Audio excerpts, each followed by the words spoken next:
танцами, песнями и забавами проходит главный летний праздник ижемцев. Сегодня на сцене и местные исполнители, и гостевые народные коллективы, и даже артисты столичного театра драмы имени Виктора Савина. Многие из выступающих – выходцы из самой Ижмы. Работают в разных уголках республики, но на Луд непременно приезжают в родное село. Я знаю эту культуру уже давно, и мне нравятся больше всего песни народные. Молодежи понравились, конечно, такие современные более песни на конь-вариации, а мне нравятся более такие старые песни, вот которые поются сейчас. Межрегиональный праздник с таким размахом проходит уже в 13-й раз. Но на деле, говорят сами ижемцы, посчитать все луды просто невозможно. Традиция июльских гуляний с хороводами и луговыми играми живет здесь с незапамятных времен. Развивается и прирастает. Мы нашли много различий и отличий, например, в наших нарядах женских. Вот. Но они похожи, но вот эти мелочи замечаем только мы, кто носим эти наряды. Там пошив, например, подворот. Вот это все очень здорово.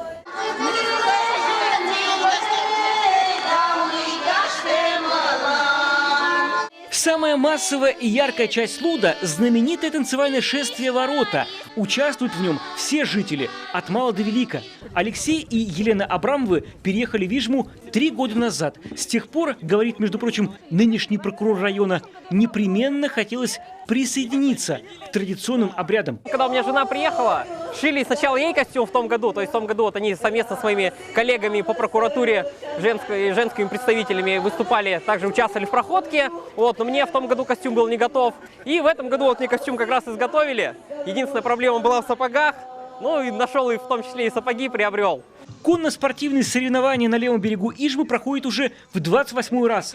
С некоторых пор они тоже часть Луда. Для зрителей скачки, пожалуй, зрелище самое захватывающее. Его непосредственные участники признаются, совладеть с лошадью не так-то просто.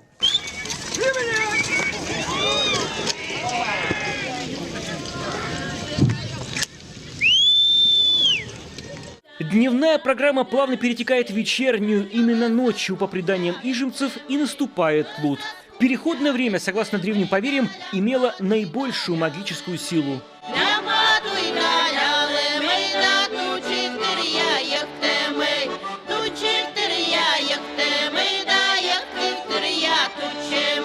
Усинск, Инта, Печора, Сыктывкар, Усть-Куломский, Книжпогосский, Прилузский и Сыктывдинский районы. В этом году праздник объединил практически всю республику.